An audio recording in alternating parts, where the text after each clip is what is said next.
টাকা জমিয়েছিলেন মেয়েকে বাইরের রাজ্যে নিয়ে গিয়ে চোখের চিকিৎসা করাবেন বলে, কিন্তু ভাগ্যের পরিহাসে নিজেই দুরারোগ্য ক্যান্সারে আক্রান্ত হয়ে শয্যাশায়ী হ্যামিল্টনগঞ্জের বাসিন্দা পূর্ণি সাহা। হতদরিদ্র মা ও মেয়ের জীবন কাহিনী চোখে জল আনবে আপনারও। আমার ওয়াইফের নাম হলো পূর্ণি ঋষি। মানে টনসিল হয়েছিল, টনসিলের থেকে তারপর ডাক্তার দেখালাম আমরা। ডাক্তার দেখার পরে বললো যে মানে টিউমার হয়েছে। তো ডাক্তার ওষুধ টষুধ দিছে, দেওয়ার পরে কমে নাই। তারপরে আবার বললো যে অপারেশন করতে লাগবে। অপারেশন করার পরে তো রিপোর্ট আসার পরে ক্যান্সার হয়েছে বলছে। ক্যান্সার হওয়ার পরে তো মানে বাইরে লিখে দিছে। এখন বাইরে তো আমরা নিয়ে যাওয়ার ক্ষমতা নাই। আমার যা ছিল সম্পত্তি সব তো শেষ।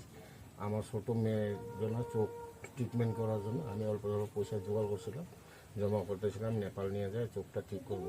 তারপর ওর ট্রিটমেন্টের পয়সা দিয়ে আমার মেজেসকে ট্রিটমেন্ট করাইছি।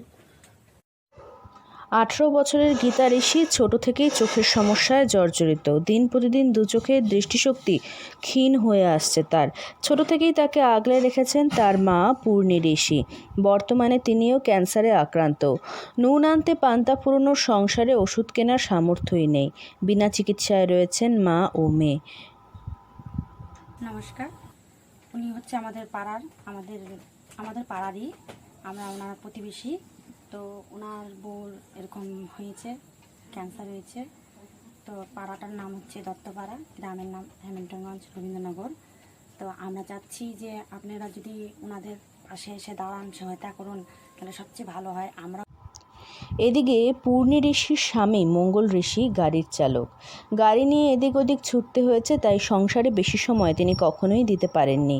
বাড়ির এমন পরিস্থিতিতে তিনিও গাড়ি চালাচ্ছেন না, ঘরে স্ত্রী ও মেয়ের দেখভাল করছেন। এদিকে এলাকাবাসীরা যতটুকু পারছেন ততটুকু সাহায্য করছেন এই দরিদ্র পরিবারটিকে।